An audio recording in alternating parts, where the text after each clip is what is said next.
Hello everyone, welcome back to the channel. आज हम जिस मूवी को एक्सप्लेन करने वाले हैं उसका नाम 1899 है। ये सस्पेंस और थ्रिल से भरे एक अमेजिंग सी मूवी का सेकंड पार्ट है। अगर आपने अभी तक फर्स्ट पार्ट को नहीं देखा तो please do check out the link in the description. वैसे फर्स्ट पार्ट में हमने अब तक देखा कि 4 महीने पहले गायब हुआ एक शिप जिसका नाम प्रोमीथियस होता है, वो अचानक से एक पैसेंजर शिप से कॉन्टैक्ट करता है और अब जब लोग उस शिप तक पहुंचते हैं तो वहाँ कोई भी नहीं होता। तभी अचानक उन्हें शिप में एक बच्चा मिलता है जिसे लेकर वो अपने शिप में चले जाते हैं और तभी से अचानक वहाँ लोगों की मौत होना शुरू हो जाती है। शिप के लोग उस बच्चे को श्रापित समझकर उसे शिप से फेंक कर मार डालते हैं, लेकिन अब जैसे ही वो वापस कैबिन में आते हैं वो मरा हुआ बच्चा अचानक जिंदा हो जाता है। साथ ही साथ वो जिस लड़की को गले लगाता है उस लड़की का नाम भी उस भूतिया शिप के मरे हुए लोगों की लिस्ट में होता है, लेकिन वो लड़की तो जिंदा थी। और आखिरकार कौन है ये बच्चा जो मरकर फिर से जिंदा हो गया? जानते हैं पूरी कहानी इस सेकंड पार्ट के एक्सप्लेनेशन में। तो कहानी के इस पार्ट में हम मोरा की पुरानी जिंदगी को देखते हैं जहाँ उसने मेंटल असाइलम के कपड़े पहने हुए थे और तभी अचानक कुछ लोग उसे पकड़कर कहीं ले जा रहे होते हैं। सामने एक आदमी भी खड़ा होता है जिसे मोरा कह रही होती है कि मुझे पता है कि तुमने प्रोमीथियस शिप के साथ क्या किया है, और ये दरअसल वही सीन होता है जो हमने मूवी के स्टार्टिंग में देखा था। थोड़ी देर बाद कुछ लोग मोरा को पकड़कर एक चेयर से बांध देते हैं और फिर उसके गले में एक इंजेक्शन लगा दिया जाता है। तभी अचानक मोरा की आंख अचानक शिप में खुलती है जहां वहां मौजूद लोगों ने फिर से उस बच्चे को कैबिन में बंद कर दिया होता है। इधर मोरा जैसे ही उस बच्चे को निकालने के लिए आगे बढ़ती है कि तभी वहां मौजूद एक आदमी उस पर गोली चला देता है। इधर डैनियल मोरा को बचाने के लिए उसकी तरफ भागता है, मगर हैरानी की बात तो ये होती है कि वहां सब कुछ अचानक से फ्रीज हो जाता है। मोरा जल्दी से उस बच्चे को कैबिन से निकालकर उसे पूछती है कि आखिर यहाँ सब कुछ क्या हो रहा है, लेकिन वो बच्चा उसे कुछ भी नहीं बताता और अपने साथ कहीं ले जाता है। इधर कुछ देर बाद सब कुछ फिर से नॉर्मल हो जाता है। मोरा को सामने ना पाकर कैप्टन डैनियल से मोरा और उस बच्चे के बारे में पूछता है, क्योंकि उसने मोरा और डैनियल को आपस में बात करते हुए देखा था। अब इसके पहले कि वो डैनियल के साथ कुछ कर पाता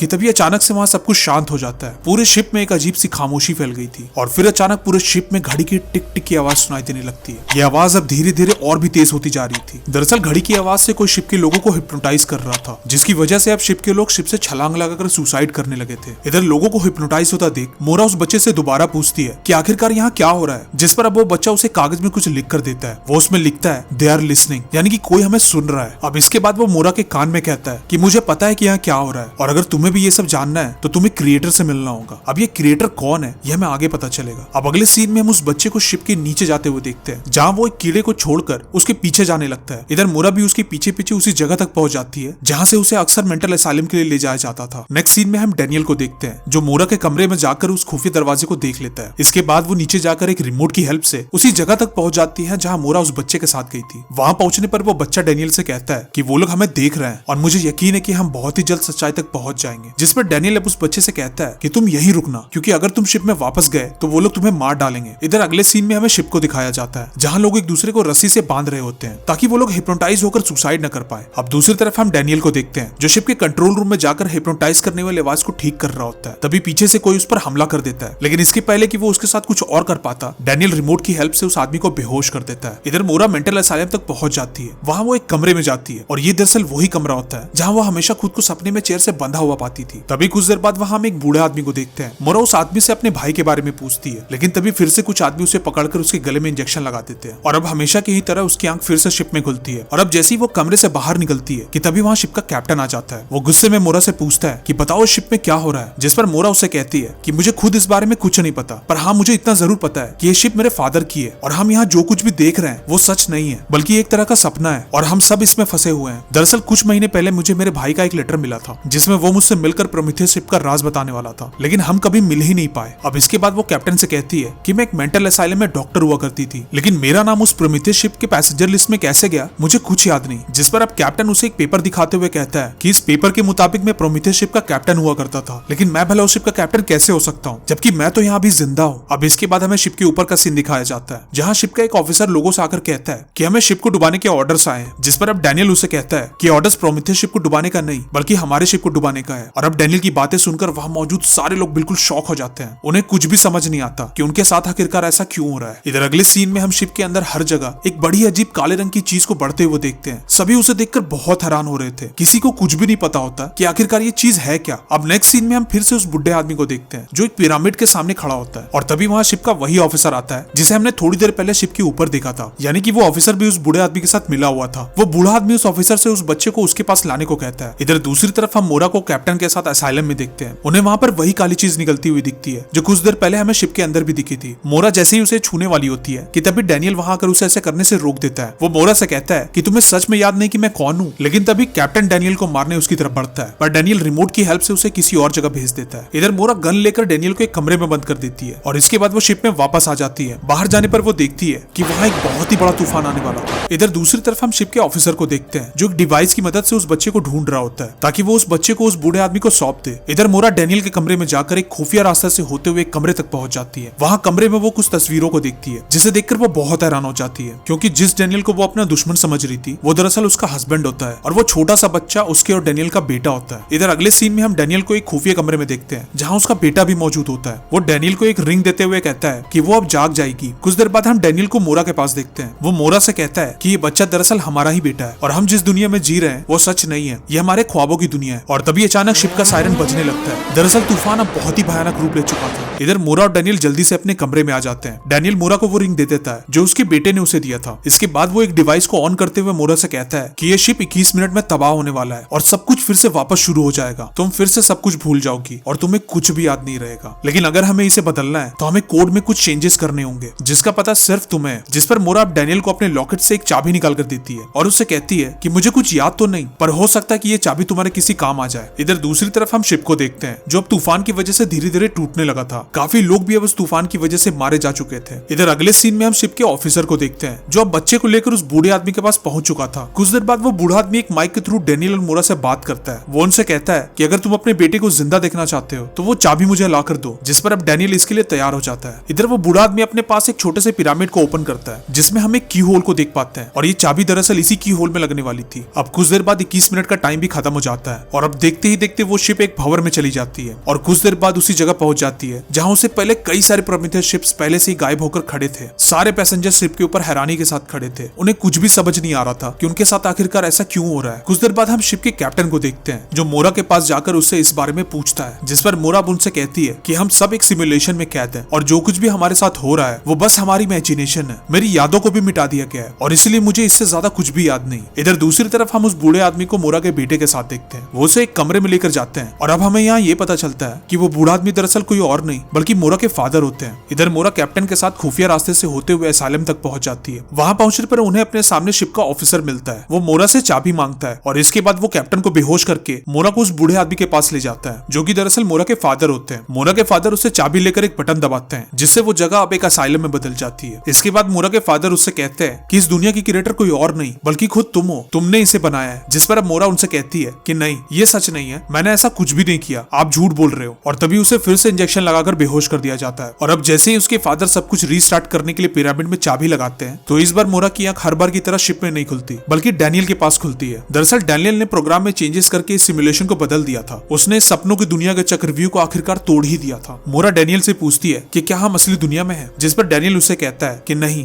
हम अभी भी सिमुलेशन में, लेकिन ये दुनिया हमारी बनाई हुई है, हम दोनों ने इसे मिलकर बनाया है। इसके बाद वो मोरा को एक नया पिरामिड दिखाते हुए कहता है कि पहले जो पिरामिड तुम्हारे फादर के पास थी वो अब किसी काम की नहीं और अब इस नए पिरामिड का कोड तुम्हारे रिंग में है। इसके बाद वो मोरा को बताता है कि इस पूरे सिमुलेशन को कोई और नहीं बल्कि तुम्हारा भाई कंट्रोल कर रहा है। तुम्हारे फादर भी हमारे ही तरह इस सिमुलेशन में फंसे हुए हैं और अब इसके पहले कि तुम्हारे भाई को सब कुछ पता चले तुम्हें जल्दी से अपनी असली दुनिया में जागना होगा। और अब इसके बाद जब मोरा अपने रिंग को उस पिरामिड में डालती है तब वो फाइनली अपनी असली दुनिया में जाग जाती है। वो वहाँ सभी लोगों के सर में एक मशीन लगा हुआ देखती है। अब इसके बाद जब वो बाहर देखती है तो वो बिल्कुल शॉक हो जाती है क्योंकि वो दरअसल एक स्पेसशिप में थी। सामने लगे स्क्रीन पर उसे एक मैसेज मिलता है जिसमें उसे बताया जाता है कि प्रोजेक्ट प्रोमीथियस है और इसमें भी उतने ही पैसेंजर्स होते हैं जितने की शिप में थे। उसमें प्रेजेंट ईयर भी लिखा होता है जो कि ईयर 2099 होता है, जिसे देखकर मोरा काफी शॉक हो जाती है क्योंकि वो बस कुछ ही देर पहले 1899 में थी और अब अचानक से वो ईयर 2099 में पहुंच गई थी, यानी कि पूरे 200 साल आगे। और तभी कुछ देर बाद उसे उसके भाई का एक मैसेज आता है जिसमें वो मोरा से कहता है, hello sister, welcome to reality, यानी कि तुम्हारा असली दुनिया में स्वागत है। और इसी के साथ ये मूवी यहीं एंड हो जाती है। आपको ये मूवी कैसी लगी कमेंट करके जरूर बताएं।